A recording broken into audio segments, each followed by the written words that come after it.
sua Bíblia, por favor, em Ezequiel, capítulo 1. Ezequiel, capítulo 1. Quando você achar, é só você dar um glória do tamanho do seu milagre. Ezequiel, capítulo 1.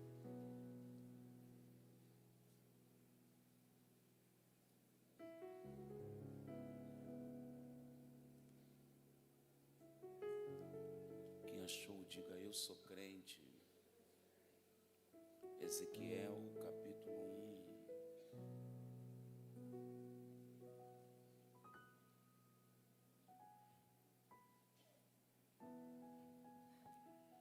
1. Quem achou, diga amém.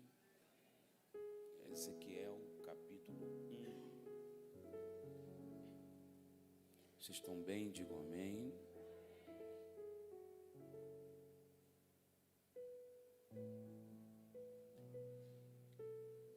E aconteceu no 30º ano, no 4º mês, no 5º dia do mês, que estando eu no meio dos cativos, junto ao rio Quebar, se abriram os céus, eu tive visões de Deus. No 5º dia do mês, no 5º ano do cativeiro do rei Jeoaquim, veio expressamente a palavra do Senhor a Ezequiel, filho de Buzi, o sacerdote, na terra dos caldeus, junto ao rio Quebar, e ali esteve sobre ele a mão do Senhor. Diga comigo: ali esteve sobre ele a mão do Senhor. Só as mulheres agora. 1, 2, 3.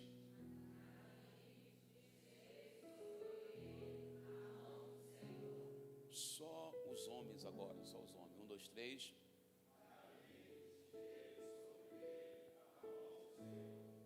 Coloca para mim o versículo 1, por favor. Versículo 1. Aconteceu no 30º ano. Diga comigo: 30º ano. No 4º mês, no 5º dia do mês, que estando eu no meio dos cativos junto ao rio Quebar, se abriram os céus e eu tive visões de Deus.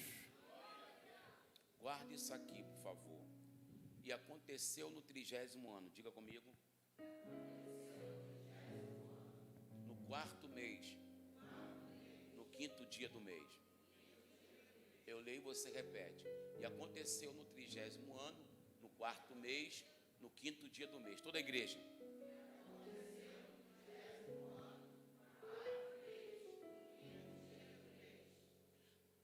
Gente, eu confesso para vocês que quando eu senti paz, Rogério, te amo muito, Rogério. Senti paz de poder ministrar essa palavra ao coração de vocês. Eu confesso que foi uma revelação que Deus me deu nesses primeiros versículos. Dentro dessa revelação, eu fui estudar para poder exaurir, extrair algumas verdades sobre a vida de Ezequiel. É bem verdade que o livro de Ezequiel não é um livro fácil, Vânia, de interpretar. Ezequiel, ele é conhecido como profeta das visões alegóricas. Então, o livro de Ezequiel é um livro que você vai ver falando muito sobre visões. Exemplo, Ezequiel fala sobre um cemitério, um vale de ossos secos. Ezequiel fala sobre imagens. Ezequiel fala sobre um rio, um homem, um cordel de medir. Então, o livro de Ezequiel é um livro que a gente precisa ter uma visão bem teológica para a gente entender as visões que estão inseridas nesse livro. Ezequiel, como está escrito no texto que nós lemos, ele tem um pai. Nós lemos que o seu pai se chama Buzi. Pai de Ezequiel se chama Buzi. Nós lemos também no texto, não é nada anormal, é uma clareza que está no texto. O texto vai dizer que Ezequiel é um dos cativos que foram levados para a Babilônia. Está escrito também que Ezequiel foi levado, Marilza, no reinado de Joaquim, o Joaquim. Esse rei, se não me faz a memória, ele não chegou a reinar aí, pastor Vitor, nem 3 meses, foi bem menos. Ezequiel foi levado cativo para a Babilônia, antes de Jerusalém ser destruída por Nabucodonosor. Eu já disse aqui, vocês sabem muito bem, que teve 3 levas, 3 invasões. Na primeira leva, Nabucodonosor levou as pessoas mais inteligentes. Na segunda leva, Ezequiel é levado, ok? Na terceira leva, Jerusalém é destruída. Como vocês sabem, Neemias recebe a incumbência de restaurar os muros, de restaurar as portas, porque Jerusalém ficou destruída. Hoje não. Você vai em Jerusalém comigo, você vai estar lá diante dos muros, muita coisa já foi restaurada para a glória de Deus. Então Ezequiel aqui é um dos cativos que foi levado também para a Babilônia. Esse cativeiro aqui, Léo, ele durou aproximadamente 70 anos. Esse cativeiro aqui é o cativeiro babilônico.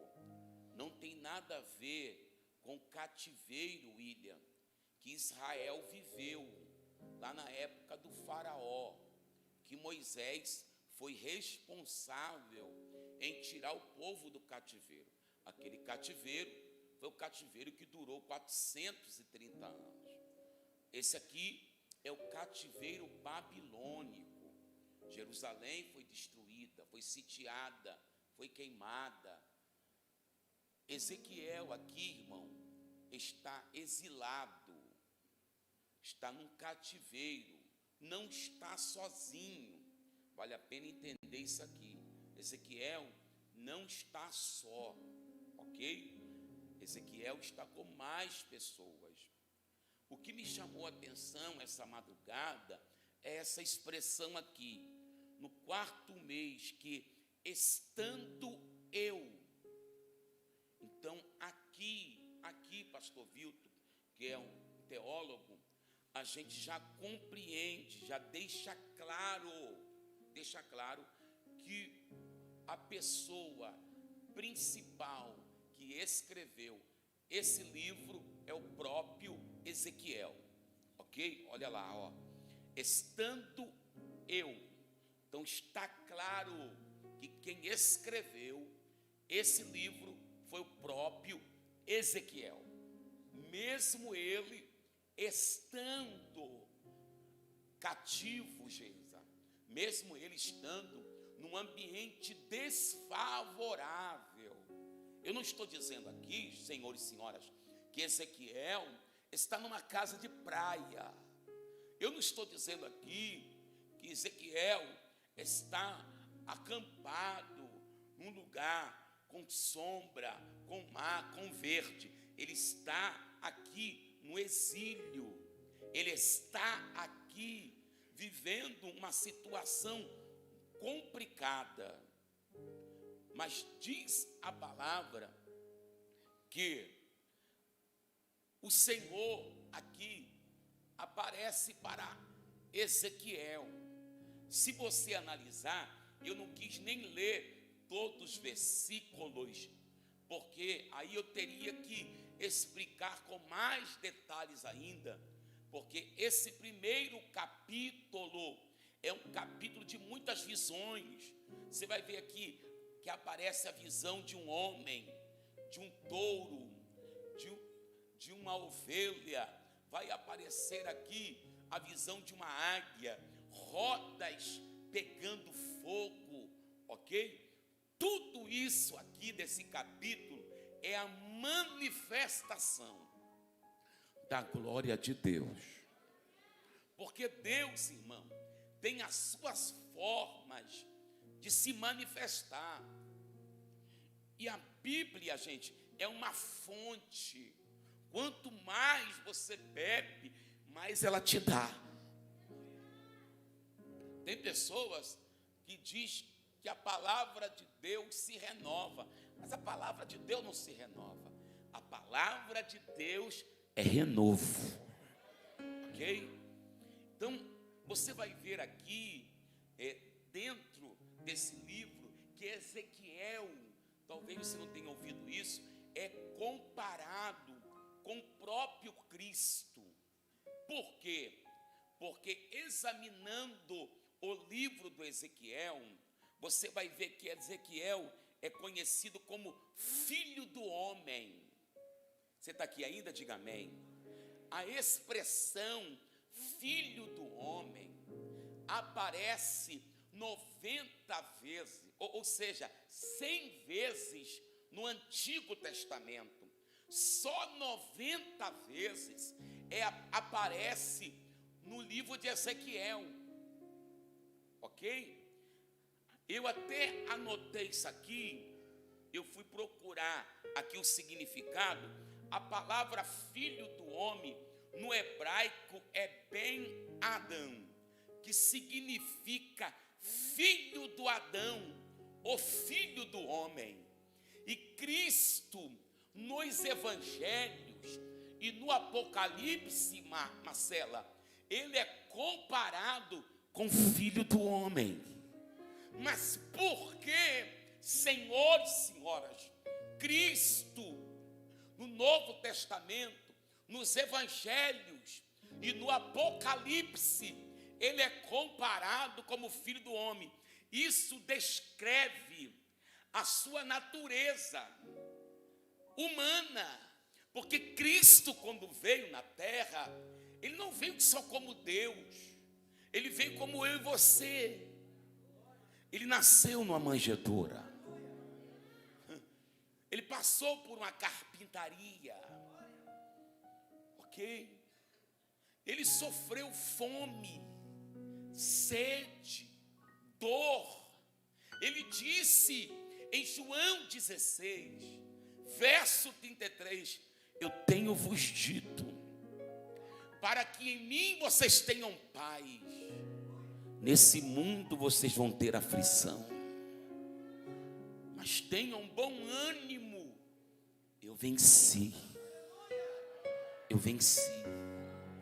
Então Ezequiel, senhores e senhoras, ele é comparado com Cristo. Ezequiel é uma tipologia, uma figura também de Jesus, pois só no seu livro a palavra filho do homem aparece 90 vezes. Ezequiel, você leu comigo, ele é filho de um sacerdote. Buzi é sacerdote. E Ezequiel, pastora Marilza, está sendo preparado para ser também um sacerdote. Também um sacerdote. Ele está sendo preparado para ser um sacerdote. Pastor Rogério Barros, qual era a função do sacerdote? O sacerdote tinha a incumbência de apresentar a Deus o sacrifício do povo. O sacerdote era aquele que uma vez o sacerdote, o sumo sacerdote, né, que entrava uma vez no ano no tabernáculo. Não, o sacerdote era aquele que intercedia pelo povo. Então, Ezequiel está sendo preparado para ser um sacerdote. Alguns teólogos vão até dizer que quando ele veio da Babilônia, ele já veio como sacerdote, ok? Mas analisando o texto que está em apreço, eu vi que Ezequiel estava sendo preparado para ser um sacerdote. O texto vai dizer, nesses 3 versículos que eu li, que Ezequiel, estando ali no exílio, estando ali naquele cativeiro, está escrito, gente, eu quero aqui mais uma vez ratificar que Ezequiel não está desempregado. Ezequiel aqui, irmãos, não está doente. Ezequiel aqui foi arrancado da sua pátria, da sua casa, sequestrado, humilhado, como prisioneiro, senhores e senhoras. Mas o que acontece aqui, Moisés? Dentro desse cenário, está escrito que o céu se abre. Não, você está entendendo? O cara, irmão, foi tirado da sua família, foi como sequestrado, está como um prisioneiro. Mas aí o que acontece, Léo? No meio dessa situação, o céu se abre e ele começa a ter visões de Deus. Eu quero aqui já ser profeta para a sua vida. Eu não sei o que você está vivendo, eu não sei o que você está passando. Talvez não chega nem aos pés do que esse profeta está vivendo. Mas eu vim dizer para você aqui, tem um céu aberto para a tua vida. Tem um céu aberto lá para a tua casa. Tem um céu aberto lá para a tua família. Não precisa se desesperar. Não precisa se apavorar. O Deus que abriu o céu para Ezequiel é o Deus que abre o céu para a tua vida, para a tua casa. Se você crê, diga pelo menos glória. O céu se abriu, Maristânia. Lá no exílio, lá no cativeiro, aonde Ezequiel está, o céu se abre e ele começa a ter visões de Deus. Mesmo vivendo uma situação desfavorável, ele começa a ver a glória de Deus. Tem pessoas que entram em batalhas, entram em guerras, entram em situações adversas, desertos, vales, e não conseguem ver que nesses desertos, nesses vales, Deus quer te mostrar alguma coisa. Ezequiel vai sair dessa situação diferente. Ele entra de uma forma, ele entra como prisioneiro, ele entra como cativo, mas ele vai sair como voz profética. Oh, glória. Eu vou aproveitar porque eu sinto paz para profetizar isso aqui. Da maneira que você entrou nessa situação, você não vai sair. Você vai sair como voz profética. Você vai sair como profeta. Oh, glória a Deus. Ezequiel agora vê o céu aberto e começa a ter visões, irmão, e visões poderosas. Ezequiel está vendo aqui visões escatológicas. Ezequiel está tendo visões aqui de coisas que ainda iriam acontecer. Aí, lá no meio daquele cativeiro, irmãos, no meio daquele cativeiro, Ezequiel vai ver roda se movendo, vai ver o céu se abrindo. Só que ele está no cativeiro, ele está no exílio, mas mesmo no exílio, ele está escrito que a mão de Deus era sobre ele. O que significa isso? toda aquela situação de perda, de falta de esperança, toda aquela situação de humilhação, Ezequiel está vendo a ação de Deus. Eu ouvi um glória tão forte. Alguém precisa ouvir isso aqui. Não é porque as coisas se fecharam, não é porque você perdeu, não é porque você foi envergonhado ou envergonhada que Deus não está agindo. Deus me trouxe aqui para dizer para alguém: a ação de Deus continua se movendo, continua trabalhando, aleluia. O céu está aberto, a mão dele está se movendo em favor de pessoas que entraram por essa porta. Nesse primeiro domingo de abril, eu vim dizer para pelo menos 3: Deus está trabalhando, Deus está agindo. Não estou vendo, não é para ver, é para crer, porque se tu crer, tu vai ver a glória de Deus. A ação de Deus era muito forte. Eu ouvi um barulho de língua estranha. A ação de Deus, Ismael, era tão poderosa que o céu se rasga. A mão de Deus está lá.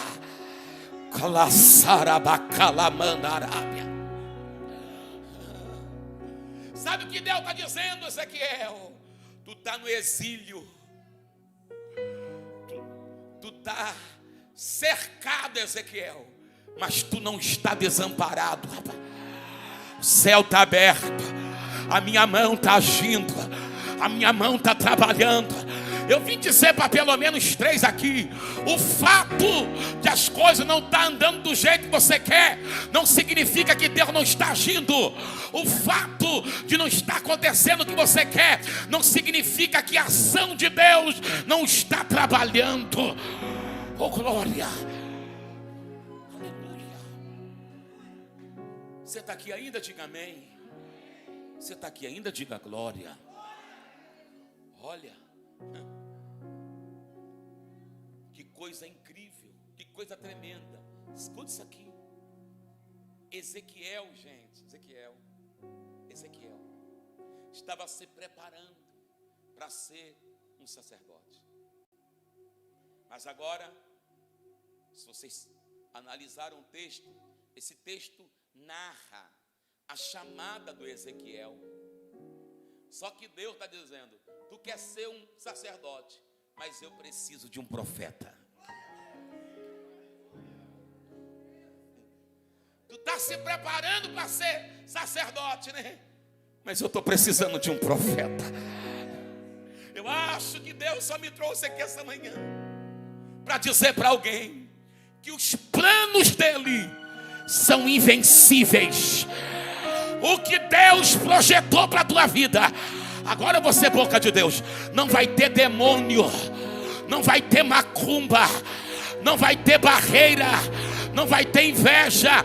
Os planos de Deus são infalíveis. Aleluia. Eu quero ser sacerdote, mas Deus está dizendo: eu estou precisando de um profeta. Então eu vou fazer a minha vontade, eu vou fazer o meu querer. Aleluia. Talvez você escreveu e disse: eu queria que fosse dessa maneira, eu queria que fosse desse jeito. E Deus está dizendo: tu quer dessa maneira, mas eu vou fazer da minha maneira. Oh, glória. Tem alguém comigo aqui ainda? Eu quero ser sacerdote, mas eu preciso de um profeta. Aleluia. Você está disposto a fazer o querer de Deus? Você está disposto a fazer a vontade de Deus? Então levanta essa mão, porque eu vim profetizar para pelo menos 500 pessoas que estão comigo aqui hoje. Prepare o culto em ação de graça. A partir de hoje, Deus vai te colocar na rota dele. Na rota dele. Na rota dele. Oh, glória. Eu vou deixar você fazer barulho, porque os planos de Deus, eles são infalíveis. Não tem ferradura atrás da porta, não tem pé de coelho, não tem macumba, não tem nada que vai impedir, porque aqui vai a profecia na minha boca. Antes que houvesse dia, Ele é, e não há ninguém que vai poder impedir o que Ele tem para a sua vida, para a sua casa e para os teus negócios. Operando Ele, quem impedirá? Eu quero ser sacerdote. Deus está dizendo: a minha vontade vai prevalecer.